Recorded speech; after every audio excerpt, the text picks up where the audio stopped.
গণভোটের প্রস্তাবটা কিন্তু বিএনপির পক্ষ থেকে ছিল। গণভোটের প্রস্তাবটা No. সে প্রস্তাবের ভিত্তিতে কখন হবে এটা No. নিয়ে প্রশ্ন আসছে। এটা কি আওয়ামী লীগ এই কি নির্বাচনের দিন হবে নাকি আগে হবে নাকি পরে গণভোট হবে? বিএনপির পক্ষ থেকে বিএনপির না। পক্ষ No, থেকে never. ঐকমত্য কমিশন। সালাউদ্দিন সাহেব সালাউদ্দিন সাহেব নিজে বলেছেন তখন। বিএনপি কিন্তু তার এমবার্গো কিন্তু বলে দিল প্রধান উপদেষ্টাকে যে আমরা এইটাই সিগনেচার করি নাই, তো এটা নিয়ে আবার ক্যাচাল হবে, এটা কিন্তু বলে দিল। তারপরে যখন এটাই থাকলো বলবৎ, তখন বিএনপি কি করলো? বিএনপি বলল যে বিএনপি এই ভোটের পক্ষে হা ভোট দেওয়ার কথা, না ভোট দেওয়ার কথা কিছুই বলে না। তখন সমান ওই পক্ষ থেকে আসা শুরু করলো বিএনপি না ভোটের পক্ষে কাজ করছে। সংবিধান তো ওই কথা বলে না। সংবিধানের বাইরে যাওয়ার আমাদের কোনো উপায় নেই, কারোরই কোনো উপায় নেই। এটা কি নির্বাচন আগে বুঝে নেই? আমরা বিএনপি অনেকবার বলেছে যে এই গণভোট কোনোভাবেই সম্ভব না, ঠিক না। আপনি হচ্ছে ওই বললাম না চেরি পিকিং এর মতো, আপনার সংবিধান চান আমাদের লবণের মতো, যা যতটুকু প্রয়োজন সে ততটুকু ব্যবহার। গণভোট বিএনপি বললো যে যদি হয় তাহলে একদিনই হতে হবে। কেন হতে হবে? যে একটা তো আমি জানতেই আছি এটা কোনো আমার আইনের মধ্যেই নাই, সংবিধানেই নাই এখন গণভোট। এই গণভোট দিতে যাওয়ার আগে আরেকটা গণভোট দেওয়া দরকার, যে গণভোটটা হবে কি হবে না। সংবিধান দেখিয়ে তত্ত্বাবধায়ক সরকার বাতিল করা হয়েছে, সংবিধান দেখিয়ে সবকিছু করা হয়েছে। আপনি যে সেম সংবিধান বাংলাদেশের মানুষকে আবার দেখান, বাংলাদেশের মানুষ এখন আর, বাংলাদেশের তরুণ সমাজ গণ-অভ্যুত্থান শিখে গেছে। আপনি জোর করে বললে তো হলো না, আপনি জোর করে শপথ নিলে তো হলো না। ব্যারিস্টার তানিয়া আমির কি বলছে? আমি যদি একজন লয়ার হিসেবে বলি, ব্যারিস্টার তানিয়া আমির বলছে যে একদিনে দুইটা শপথ নিতে পারে না। তাহলে তো এই যে বিরোধী দল তো শপথ দুইটা নিয়েছে, তাহলে তো ওনাদের সংসদের শপথ বাতিল। যদি সংসদের বাতিল হয় তাহলে তাদেরকে আপনি ডেপুটি স্পিকার বানাবেন কিভাবে? দর্শক, বিরতির পর চ্যানেল সংলাপ অনুষ্ঠানে আবারও আমন্ত্রণ। আশা করি আপনারা আমাদের সঙ্গে থাকবেন। বিরতি পর যেতে চাই আল মামুন রাসেলের কাছে। আল মামুন রাসেল, জামায়াতের স্ট্যান্ড নিয়ে বিভিন্ন ধরনের কথাবার্তা হয়, তারা এক জায়গায় স্ট্যান্ড হয়ে দাঁড়াতে পারে না। যেমন যদি বলি, এইভাবে বলি, শপথ গ্রহণের অনুষ্ঠানে তারা বলেছিলেন সংসদের শপথ গ্রহণ করবেন না, এবং যদি জুলাই দুঃখিত সংবিধান সংস্কার পরিষদে শপথ গ্রহণ করা না হয় বিএনপি, কিন্তু পরবর্তী করলেন। আবার ইদানিং যা বিএনপি এগিয়ে এসেছে, তাদেরকে সংসদের ডেপুটি স্পিকার দেওয়ার একটা প্রস্তাব তারা করেছেন। একটি জায়গায় বলা হচ্ছে জামায়াত আপাতত জুলাই সনদের বাস্তবায়ন না হলে এই পদটা তারা নিতে চায় না। আমার প্রশ্ন হলো, তারা কি কথা স্ট্যান্ড থাকতে পারবেন, নাকি কয়েকদিন পর গিয়ে ঠিকই বলবেন যে আমরা ডেপুটি স্পিকার চাই? আচ্ছা দেখেন, প্রথম কথা হচ্ছে আপনি ডেপুটি স্পিকার প্রস্তাব দিতে হবে কেন? আপনি প্রস্তাব দিতে হবে, আপনার প্রস্তাব দেওয়ার কি মানে প্রস্তাবটা দিতে হবে কেন? এটা তো আপনি গণভোটে পাশ হয়েছে, যে গণভোটে পাশ হয়েছে, গণভোটের যে প্রশ্নগুলো ছিল 30টা এর প্রস্তাবনা পাশ হয়েছে, গণভোটে 59% মানুষ জনগণ ভোট দিয়েছে, এটা তার অধিকার। সংবিধান সংস্কার পরিষদের শপথ না নেওয়ার ডেপুটি স্পিকার এটা তো আপনি না করলে এটা আপনার বিষয়, আপনি এটা দেওয়ার কে, মানে এটা তো তার অধিকার। আপনি দিচ্ছেন কেন? এটা তো আপনার দেওয়ার বিষয় না। আমি টাকা পাই 100 টাকা, ওদিকে টাকা পাই 100 টাকা, আপনি আমাকে 20 টাকা দিয়ে ধর নেই কেন নি? আপনি তো আমি তো টাকা পাই, আমি আপনাকে, আপনি তো ঋণগ্রস্ত, আপনাকে প্রস্তাব দিতে হবে কেন? আপনি জনগণের 50% ভোট পেয়ে আপনি জনগণের এই দেশের প্রধান হয়েছেন, দেশ চালাচ্ছেন, কিন্তু 59% মানুষ তো ভোট দিয়েছে, দেশটা কিভাবে চলবে? দেশের বিরোধী দল ডেপুটি স্পিকার পাবে, এটা জনগণ ভোট দিয়ে বলেছে। আপনি যে সেটি শপথ গ্রহণ করলেন না, সে অধিকার দিতে চাচ্ছেন না, অধিকার না দিয়ে 100 টাকা না দিয়ে আপনি 20 টাকা দেওয়ার জন্য আপনি বললেন যে এটা নাও কেন, প্রস্তাবটা আপনি দিতে হবে কেন? বিএনপি স্ট্যান্ড নিতে পারে কিনা? তারা বলছে গণভোটের চেয়ে আমাদেরকে জনগণ আমাদের 31 দফার উপর ভিত্তি করে আমাদেরকে ভোট দিয়েছে। যদি এটা হয়, সেই দফার উপর যদি এটা হয়, আপনি আমাকে বলেন, তাহলে তার ডেপুটি স্পিকার কথা আসে না। কমন সেন্সটা একটু অ্যাপ্লাই করেন। আপনি নির্বাচনের আগে ইশতেহার দিয়েছেন, শুধু ইশতেহারের উপরে তো আপনাকে জনগণ ভোট দেয় নাই। আপনি নির্বাচনের আগে বলেছেন গণভোটে হ্যাঁ ক্যাম্পেইন করেছেন, গণভোটে হ্যাঁ দেওয়ার জন্য বলেছেন। আপনি নিজেই বলেছেন গণভোটের প্রস্তাবটা কিন্তু বিএনপির পক্ষ থেকে ছিল। গণভোটের প্রস্তাবটা সে প্রস্তাবের ভিত্তিতে কখন হবে এটা নিয়ে প্রশ্ন আসছে। এটা কি আওয়ামী লীগ এই কি নির্বাচনের দিন হবে নাকি আগে হবে নাকি পরে হবে? বিএনপির পক্ষ থেকে ঐকমত্য কমিশন। সালাউদ্দিন সাহেব নিজে বলেছেন তখন না, এটা গণভোট গণভোট সালাউদ্দিন সাহেব বলে নাই, রাজিও ছিল না। পরে যখন জবরদস্তি করা হয়েছে তখন গণভোট ছাড়া রাজি হয়েছে। দেখেন, এখানে প্রথমে প্রস্তাব আসছে হচ্ছে সংবিধানকে স্থগিত করে একটা আদেশ জারি করার জন্য, কারণ সংবিধান থাকা অবস্থায় রাষ্ট্রপতি আদেশ দিতে পারে, অধ্যাদেশ দিতে পারে, 93 আলোকে দিতে পারে না। তখন বলা হয়েছিল তাহলে সংবিধানটাকে স্থগিত রাখতে হবে, কারণ এর আগে 77-এ যে গণভোটটা আয়োজন করেছেন জিয়াউর রহমান সাহেব, তখন কিন্তু সংবিধানকে স্থগিত করা হয়েছিল, কারণ গণভোটটা সংবিধানে ছিল না। তখন প্রস্তাব আসছিল যে তাহলে এটা সংবিধানটাকে স্থগিত করা হোক। বিএনপি বলে না, সংবিধান যদি স্থগিত করে, রাষ্ট্রপতি যদি বাদ দেয়, তাহলে কি সাংবিধানিক শূন্যতা তৈরি হবে, করা যাবে না। বিএনপি যখন করা যাবে না বলেছে, তখন আবার ওনারা বলেছে তাহলে ঠিক আছে, তাহলে এটা কিভাবে হবে? কারণ আমাদের কনস্টিটিউশন 142 দিয়ে 2/3 মেজরিটি দিয়ে আপনি সংবিধান পরিবর্তন করতে পারবেন, কিন্তু সংবিধানের কিছু বেসিক স্ট্রাকচার আছে যেটা আপনি 142 দিয়ে পরিবর্তন করতে পারবেন না। সেটা আমাদের সাথের খতে বলা আছে, আমাদের সংবিধানের সাথে খতে বলা আছে 142 দিয়ে সংবিধানের বেসিক স্ট্রাকচার আপনি পরিবর্তন করতে পারবেন না। যেমন আমাদের বেসিক এবং কি বলেছে, প্রথম এই সংবিধানের প্রথম পার্ট এবং দ্বিতীয় পার্ট আপনি পরিবর্তন, প্রথম পার্টের 4 কতে বলা আছে শেখ মুজিব জাতির পিতার প্রতিকৃত সব জায়গায় ঝুলাইতে হবে, শেখ মুজিবের ছবি সব জায়গায় ঝুলাইতে হবে। আপনি যদি সেটা পরিবর্তন করতে চান 2/3 মেজরিটিতে আপনি পরিবর্তন করতে পারবেন না। আপনাকে পরিবর্তন করতে হবে হচ্ছে কনস্টিটিউটিভ অ্যাসেম্বলি লাগবে, কারণ সেখানে 7 খতে বলা আছে আপনি এটা 142 দিয়ে পরিবর্তন করতে পারবেন না, আপনাকে গণপরিষদ লাগবে। তো তখনই প্রশ্ন আসে তাহলে গণপরিষদ হলে তাহলে কিভাবে এই জিনিসগুলো, তাহলে তখন প্রস্তাব আসে তাহলে গণভোটের মাধ্যমে হোক। জনগণ যদি মনে করে, জনগণ যদি গণভোটে হাঁ দেয়, তাহলে আমরা এটা মেনে নিব। আপনি জনগণকে খুশি করার জন্য বললেন, আপনি তো হাঁ ক্যাম্পেইন করলেন। আপনি যদি হাঁ ক্যাম্পেইন না করতেন, তখন থেকে বলতেন, তারেক রহমান সাহেব প্রধানমন্ত্রী বর্তমানে, উনি যদি বলতেন আমরা হাঁ মানি না, আমরা গণভোট মানি না, যারা ভোট দেওয়ার দেখ। আমি মনে করি 59% যে ভোট পেয়েছে তার মধ্যে অর্ধেকের বেশি ভোট হচ্ছে বিএনপির ভোট, যারা হায় ভোট দিয়েছে। তার মানে জনগণ আপনাকে তো হাঁ দেখে ভোট দিয়েছে। তো সুতরাং আপনি জনগণ একটা মানবেন, এটাকে চেরি পিকিং এর মতো। আমার ইংরেজিতে একটা কথা আছে, চেরি পিকিং, মানে আপনার যে জিনিসটা ভালো লাগবে আপনি সেটা নিবেন, আর যে জিনিসটা ভালো লাগবে না সেটা নিবেন না। আপনার জিনিসটা ভালো লেগেছে যতটুকু, এ সরকার, যে সরকারকে বলি আমরা বলি যে সাংবিধানিক সরকার না, অনেকে বলে, এবং এই সরকার 2টা নির্বাচন আয়োজন করেছে। একটা নির্বাচন হচ্ছে জাতীয় নির্বাচন, আর আরেকটা নির্বাচন হচ্ছে গণভোট। তাহলে আপনি একটাকে গ্রহণ করলেন চেরি পিকিং এর মতো, আর আরেকটাকে আপনি বাদ দিয়ে দিচ্ছেন। আপনি তো মাত্র 50% জনগণের পেয়েছেন, ওই হিসেবে আপনি তো 59% জনগণের প্রশ্ন এই জায়গায়, সংসদ যেহেতু সার্বভৌম, সেক্ষেত্রে তারা বলছে সংসদে গিয়ে জিনিসটা পাস হোক। সংসদে আপনি কি পাস করবেন? যে আপনি সংসদে গিয়ে কি পাস করবেন? আপনার তো অর্ডার আছে, আপনাকে যখন শপথ নেওয়া হয়েছে তখন 2টা চিঠি দেওয়া হয়েছে, একটা হচ্ছে গণপরিষদের চিঠি, আর আরেকটা হচ্ছে আপনাকে এর চিঠি, 2টা চিঠি দেওয়া হয়েছে। আপনি তো একটি গ্রহণ করলেন না। আর সংসদ তো পারবে না এই পরিবর্তন করতে। আপনি যেমন মূলনীতি পরিবর্তন করতে চান, একবার আপনার এরশাদের আমলে আপনি দেখেছেন আমাদের যে হাইকোর্ট আছে, হাইকোর্টকে বিভিন্ন বিভাগে নেওয়ার চেষ্টা করেছিলেন, উনি চেষ্টা করেছিলেন, সংবিধানের মাধ্যমে চেষ্টা করেছিলেন। তখন অ্যাপ্লাই ডিভিশন আদেশ দিয়েছে যে আমাদের দেশ যেহেতু হচ্ছে আপনার প্রাদেশিক দেশ না, তো সুতরাং এটা সংবিধানের বেসিক স্ট্রাকচারের বিপরীত। সুতরাং আপনি অ্যাপ্লাই ডিভিশন আদেশ দিয়েছে বেসিক স্ট্রাকচারে গণপরিষদ ছাড়া, কনস্টিটিউয়েন্ট অ্যাসেম্বলি ছাড়া সাধারণ পরিষদ এটাকে পরিবর্তন করতে পারবে না। পরবর্তীতে এরশাদের আদেশকে অবৈধ ঘোষণা করা হয়েছে। তো সুতরাং আপনি যদি মূলনীতিতে হাত দিতে চান, তাহলে এই সংসদ দিয়ে আপনি পারবেন না। আপনার সংসদে কি পাস করবেন? আপনার তো ক্ষমতাই নেই।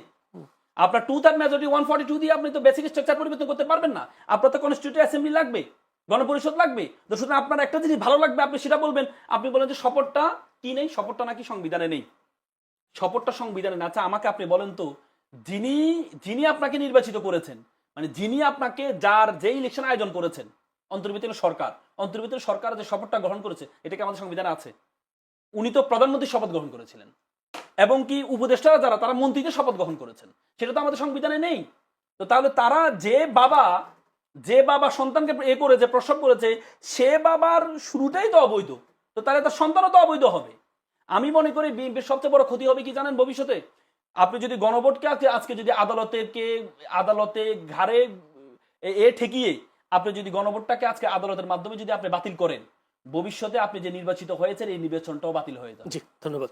আমি একটু যেতে চাই নীলোফার চৌধুরী মনি, আসলে বিএনপিকে 2/3 আসন পাওয়ার পর অনেকটা কথা উল্টে গেল কিনা? অনেকে বলছেন যে আসলে গণভোটে বিএনপি রাজি হওয়ার পর আবার এটাও অভিযোগ যে গণভোটে রাজি হয়েছেন নির্বাচনটা দেওয়ার জন্য। কেউ বলছেন এর এক ধরনের প্রতারণা। আপনি কি বলবেন? আপনার আরেকটা প্রশ্ন হচ্ছে, বিএনপি অন্তর্বর্তী সরকারের সময় নির্বাচন গণভোটের বিষয়ে বিএনপির বিরুদ্ধে অভিযোগ ছিল, বিএনপি জুলাই সনদ মানবে না, বাস্তবায়ন করতে চাইবে না, এরকম অভিযোগগুলো ছিল। আসলে কি সামনে বিএনপি জুলাই সনদ বাস্তবায়ন করবে? দেখেন, অনেকগুলো কথা শুনলাম। একটা ডিগ্রি থাকলে অনেক রকম কথা বলা যায়, কিন্তু সংবিধান তো ওই কথা বলে না। সংবিধানের বাইরে যাওয়ার আমাদের কোনো উপায় নেই, কারোরই কোনো উপায় নেই। এটা কি নির্বাচন আগে বুঝে নেই? আমরা বিএনপি অনেকবার বলেছে যে এই গণভোট কোনোভাবেই সম্ভব না, ঠিক না। তখন তারা বলছে যে আপনার ওইখানের যে চিফ ছিল কি বিদেশি আমেরিকান আলী রিয়াজ। আলী রিয়াজ সাহেব, উনি একচেটিয়া যা ইচ্ছা তাই করেছে। বিএনপির সামনে একটাই কাজ ছিল, সেটা নির্বাচন, যে কোনোভাবে নির্বাচনকে হতে হবে, নইলে দেশটা থাকবে না। এটা যে কোনো পুরখাওয়া বাংলাদেশের মানুষ বুঝেছিল। তো বিএনপি এই জন্য প্রত্যেকটা ব্যাপারে বিএনপি এমবার্গো দিয়েছে, প্রতিটা ব্যাপারে। প্রথমে যখন গণভোটের কথা আসলো, বিএনপি আপনি খেয়াল করেন, খালি রাসেল বললে হবে না, আপনি খেয়াল করেন বিএনপি এমবার্গো দিয়েছে। তারা বলছে যে তারা আন্দোলন করবে, তারা নির্বাচন চায় না, গণভোট ছাড়া তারা নির্বাচন চায় না। জামাত স্ট্রেট বলেছে, সঙ্গে এনসিপি কে নিয়ে, তার মানে সরকার এনসিপি কে নিয়ে জামাত বলা মানে সরকারের মদত সহ বলেছে। বিএনপি শেষে যখন দেখেছে গণভোট হইলেও কি না হইলেও কি, আপনি আমার কথা শুনলেন না, আমি বললাম গণভোট, বিএনপি বললো যে যদি হয় তাহলে একদিনেই হতে হবে। কেন হতে হবে? যে একটা তো আমি জানতেই আছি, এটা কোনো আমার আইনের মধ্যেই নাই, সংবিধানেই নাই এখন গণভোট। এই গণভোট দিতে যাওয়ার আগে আরেকটা গণভোট দেওয়া দরকার, যে গণভোটটা হবে কি হবে না। রাষ্ট্রপতি এই অধ্যাদেশ দিতে পারে না।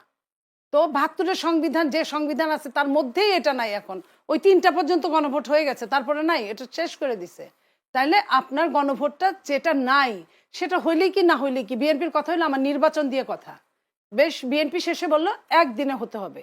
জামাত আবার আন্দোলনের ভয় দেখাইলো, আন্দোলনে মাঠে নামলো, তারেক রহমানরে গালাগালি করলো, বিএনপিরে গালাগালি করলো, বিএনপি ওই জায়গা থেকে সরলো না। এতে কি হলো দেখেন, জুলাই সনদ নামে যেটা করলো, বিএনপির অনেকগুলো নোট অফ ডিসেন্ট ছিল, আপনারা জানেন, নোট অফ ডিসেন্ট সহ বিএনপি সিগনেচার করেছিল জুলাই সনদে। কিন্তু প্রধান উপদেষ্টা যখন এটা প্রকাশ করলেন, তখন কিন্তু এমবার্গোগুলো একটাও ছিল না, নোট অফ ডিসেন্টগুলো ছিল না। বিএনপি কিন্তু প্রতিবাদ করলো। বিএনপি প্রতিবাদ করার পরে তারা কিন্তু কেউ, না প্রধান উপদেষ্টা না জামাত, তাদেরও কিন্তু চারটা কিন্তু কারোরই মানা সম্ভব না। কিন্তু তারা মনে করলো যেহেতু সরকার জামাতের পক্ষে, সরকার এনসিপির পক্ষে, তারা মনে করলো যে হ্যাঁ এটা আমরা মেনে নিতে পারি। তারা সরকারের সঙ্গে কথা বললো না, সরকার একচেটিয়া এটা নিয়ে করলো। বিএনপি এই দিকে মাথা ঘামালো না, বিএনপি নির্বাচনের দিকে। আমি বলি, আমি আপনার কথা, আপনি যেটা বলবেন আমি ধারাবাহিক আসছি। বিএনপি শেষ করে দিল, ঠিক আছে ইলেকশন হোক।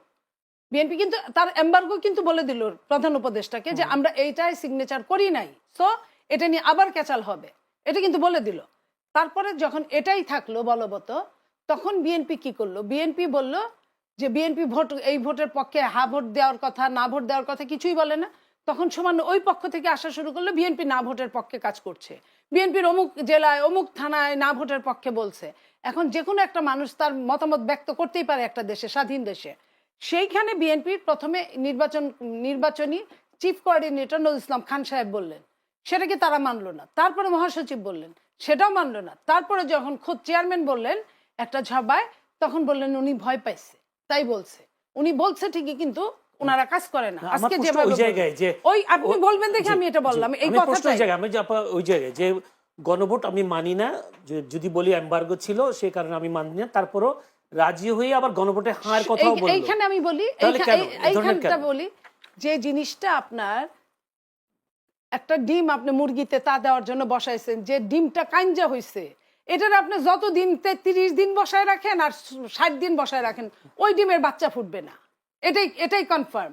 বিএনপি জানে যে 2/3 মেজরিটি থাকলে এই ডিমে বাচ্চা ফুটবে না। আর যদি 2/3 এর নিচে হয় তাহলে জবরদস্তি করে তারা নিবে ঠিক, কিন্তু আইনকে তারা মানবে না।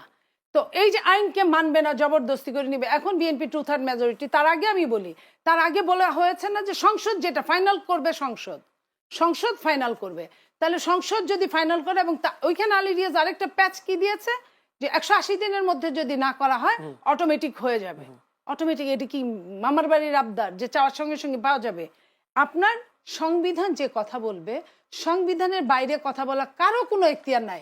আপনার গত সরকার ইন্টারিম গভর্নমেন্ট, সেও কিন্তু সংবিধান মান্য করেই আসছে, যে কারণে রাষ্ট্রপতিকে উৎখাত করতে পারে নাই তারা। ওই রাষ্ট্রপতির হাত দিয়ে কিন্তু তারা শপথ নিয়েছে। তো সেইখানে আমি বলছি, সংবিধান মান্য যদি কাজ করা হয়, এখনো যদি সংবিধান মেনে কাজ করা হয়, 2/3 মেজরিটি ওইখানে মাস্ট। 2/3 মেজরিটি হা জয়যুক্ত না হলে এই আইন পাশ হবে না। এখন হা জয়যুক্ত হওয়ার জন্য যা যা করার, সেটা যদি বিরোধী দল, আমি সম্মানের সাথে বলছি, যদি বিরোধী দল করতে পারে, এর মধ্যে যেটা এইখানে যে এই যে ডেপুটি স্পিকার, এইখানে এটা বিএনপির বদান্যতা। এখনো তো পাশই হয় নাই আপনার। পাশ হওয়ার পরে না আপনার বাধ্যবাধকতা থাকবে, আপনি জোর করে বললে তো হলো না, আপনি জোর করে শপথ নিলে তো হলো না। ব্যারিস্টার তানিয়া আমির কি বলছে, আমি যদি একজন লয়ার হিসেবে বলি, ব্যারিস্টার তানিয়া আমির বলছে যে একদিনে 2টা শপথ নিতে পারে না, তাহলে আগে শপথটা স্বাধীন মালিকও ভঙ্গ বলেছে। হয়ে যায়। স্বাধীন মালিকও তাই বলেছেন। তাহলে আপনি আগুন নিয়ে খেলতে পারেন, আমি তো আগুন নিয়ে খেলতে পারি না। ওই যে ব্যারিস্টার রুমিন ফারহানা, ও তো স্বতন্ত্র নির্বাচন না, করেছে। আমার প্রশ্ন- নরমাল নিয়মে আমার প্রশ্ন ওই জায়গায়। নরমাল নিয়মে কি করা উচিত ছিল রুমিনের শপথ নেওয়ার কথা ছিল। রুমিন কেন নেয় নাই? কারণ রুমিন আইনের লোক, রুমিন বুঝেছে যে এই শপথ নেওয়া যাবে না। না, তুমি তো আপনাদের বিএনপির লোক। বিএনপির লোক না, এখন আপনি এটা বললেন না, বরং একজন বন্ধু যখন শত্রু হয় এর মতো শত্রু আর কেউ হয় না। বিএনপির ও নিজের লোক ছিল বিএনপির, কিন্তু এখন বিএনপি যখন বহিষ্কার করেছে, সে যখন অন্য চিন্তা ভাবনা করছে, সে যখন পাশ করেছে, তখন আর সে বিএনপির পারলে বিএনপির পাশটা বদনাম করবে, কথা বলছেন, সুনাম করবে না। আপনার কি স্বরাষ্ট্রমন্ত্রী, বর্তমান স্বরাষ্ট্রমন্ত্রী যখন সালাউদ্দিন আহমেদ ছিলেন, তখন তার একটা বক্তব্য নিশ্চয়ই আপনিও শুনেছেন, যে একই দিনে যদি শপথ হয়, গণভোট হয়, আমরা একই দিনে 2টা শপথে সই করব, সমস্যা তো নাই। এই কথাও তো তিনি বলেছিলেন। উনি আমি বলি কিন্তু উনি ভোটের কি আগে, বলেছিলেন নির্বাচনের আগে। ভোটের আগে, আমি সেটা বলছি না, আমি আপনার আইনের মারপ্যাচ গুলোর কথা বললাম। না, আমার প্রশ্ন যে ওই জায়গায়, যে এইখানে আইনের মারপ্যাচটা কি না, নির্বাচনের এইখানে পরে বুঝলেন না, না না আগে? আগেই বলছে, আগেই সবকিছু বলছে, ধন্যবাদ। এটাও তো আমি বলছে। একটু যেতে চাই আলমামুর রাসেল। আলমামুর রাসেল, আপনার কাছে একটি প্রশ্ন। আমি এটা একটু বলি। না, আমি শেষ করে প্রশ্নটা করে ফেলি, আমার কাছে খুবই কম সময়। যদি ভাবে বলি, আপনিও নিশ্চয়ই খবরটা পেয়েছেন, গার্ডিয়ান একটা নিউজ হয়েছে, আওয়ামী লীগ ফেরার মানে একটা চক্ষুষে আওয়ামী লীগ ফেরার জন্য। আমরা দেখলাম নির্বাচনের পর আওয়ামী লীগের বিভিন্ন অফিস আদালত, অফিস কার্যালয়গুলো খুললো, তাদের জাতীয় পতাকা তোলা হলো, এবং কেউ কেউ আবার আজকে চিফ প্রসিকিউটর তিনি বলছেন, বিচারের জন্য বলেছেন তিনি শেখ হাসিনাকে ফেরাতে পারবেন বা ফেরাতে চেষ্টা করছে সরকার। এখন আপনার কি মনে হয় আসলে আওয়ামী লীগ খুব শিগগিরই ফিরছে? প্রথম একটা, যারা 26শে মার্চকে তারা ঘিরে ফেরার একটা চেষ্টা করছে। দ্বিতীয় প্রশ্ন, তৃতীয় প্রশ্ন হলো, বিচারের জন্য শেখ হাসিনাকে ফেরানো সম্ভব কিনা? আওয়ামী লীগকে ফেরাবে, এটা আমার কাছে কেন যেন মনে হয় বিএনপির নির্বাচনে কমিটমেন্ট ছিল তাদের সাথে।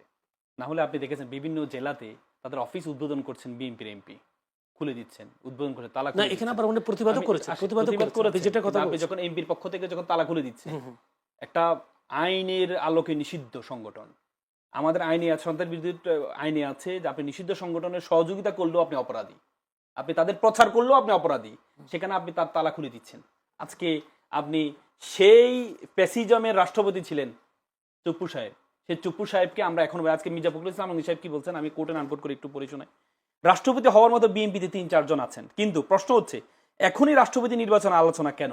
সংবিধান অনুযায়ী বর্তমান রাষ্ট্রপতির মেয়াদ তো শেষ হয়নি, মানে কি এ রাষ্ট্রপতি কমিটমেন্ট, এই সে নির্বাচনে কমিটমেন্ট যা আপনাকে রাখবো, রাষ্ট্রপতি আপনিও থাকবেন, আর আপনাদের দলকে আমরা সহজ করে দিব। উনি তো নিজে বলেছেন, রাষ্ট্রপতি নিজে বলেছেন আমি ছাত্রলীগের নেতা ছিলাম।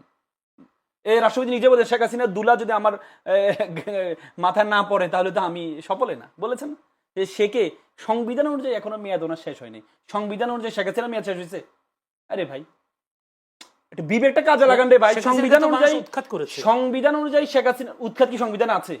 আপনি একটা প্রধানমন্ত্রী উৎখাত করে দিবেন, সংবিধানে আছে? উৎখাত করেছে জনরোষে। আহা, তো সংবিধান অনুযায়ী প্রধানমন্ত্রী কে বাংলাদেশে এখন? শেখ হাসিনা 29 সাল পর্যন্ত। সংবিধান অনুযায়ী ওনারা বারবার বলেন যে সংবিধানের দোহাই, সংবিধান অনুযায়ী তো 26 সালে ইলেকশন হওয়ার সুযোগে নেই, সংবিধানে তো ইলেকশন হইতে 29 সালে। প্রত্যেক শোনেন, 17-18 বছর শেখ হাসিনা যে ক্ষমতা ছিল জোর করে, সংবিধান দেখিয়ে ক্ষমতা ছিল, সংবিধান দেখিয়ে তত্ত্বাবধায়ক সরকার বাতিল করা হয়েছে, সংবিধান দেখিয়ে সবকিছু করা হয়েছে। আপনি যে সেম সংবিধান বাংলাদেশের মানুষকে আবার দেখান, বাংলাদেশের মানুষ এখন আর, বাংলাদেশের তরুণ সমাজ গণ-অভ্যুত্থান শিখে গেছে, কিভাবে আন্দোলন করতে হয় শিখে গেছে। আপনি এদেরকে আর সংবিধান দেখাইন না। শেখ হাসিনা 17-18 বছর সংবিধান দেখেছে। আপনি বলেছেন যে একটা শপথ নিলে আরেকটা শপথ বাতিল হয়ে যাবে, বলেছেন তো, এটা কোথায় আছে? এটা কোথায় আছে? সংবিধানে আছে একটা শপথ নিলে আরেকটা শপথ বাতিল হবে? এবার বলেন, যদি একটা শপথ নিলে স্বাধীন মালিক, তারা কি সংবিধান? তারা কি সংবিধান? তারা কি আইন? কিন্তু তারা কি আইন নাকি তারা সংবিধান? তারা কি শেখ হাসিনাকে বৈধ করার জন্য তো এই সংবিধান বিশেষজ্ঞ হাজার হাজার ছিল বাংলাদেশে। শেখ হাসিনাকে বৈধ করার জন্য তো হাজার হাজার সংবিধান বিশেষজ্ঞ ছিল, সবসময় কি বলে ফতুয়া দিত, সংবিধান ফতুয়া দিত। আপনি বুঝেন? আচ্ছা, এবার আমাকে বলেন, এবার যুক্তিতে আসি, যদি একটা শপথ নিলে আরেকটা শপথ বাতিল হয়ে যায়, তাহলে তো এই যে বিরোধী দল তো শপথ 2টা নিয়েছে, তাহলে তো ওনাদের সংসদের শপথ বাতিল। যদি সংসদের বাতিল হয় তাহলে তাদেরকে আপনি ডেপুটি স্পিকার বানাবেন কিভাবে? যুক্তি দেন। আপনি বললেন একটা শপথ নিলে আরেকটা শপথ বাতিল, তাহলে তো বিরোধী দল শপথ নিয়েছে, 2টা শপথ নিয়েছে, তার মানে তাদের সংসদ সদস্য পদ বাতিল।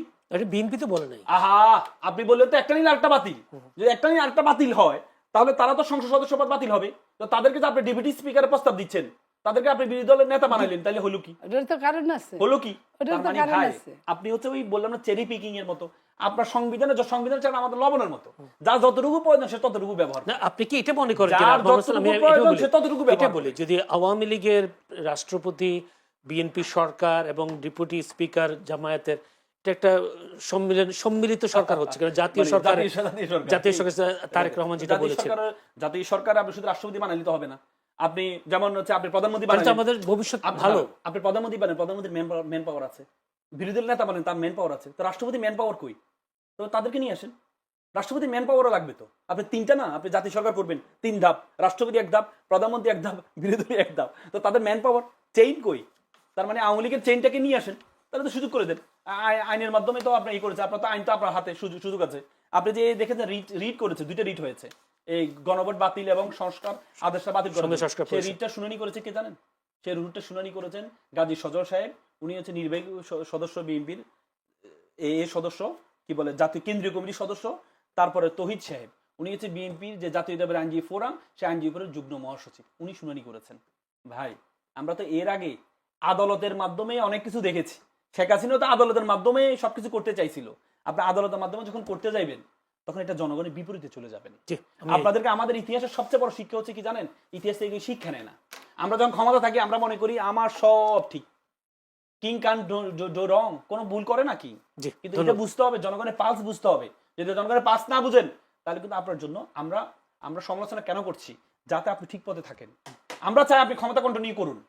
আমরা চাই তারেক রহমান সাহেব এমন একটা ব্যক্তি, যে ব্যক্তি যে এমন একটা পরিবারকে ওন করে, যে পরিবারের প্রধান ছিল রাষ্ট্রপতি, বাবা মা দুজনে প্রধানমন্ত্রী ছিলেন, রাষ্ট্রপতি ছিলেন।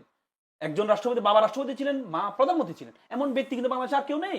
আমি চাই উনি কন্টিনিউ করুক, আমরা চাই। কিন্তু ব্যাপারটা হচ্ছে আপনি এই জায়গাগুলো যদি ঠিক না করেন তাহলে তো আপনার জন্য আপনার কবরের গর্ত মানে খোঁড়া আপনি নিজে খুঁড়বেন।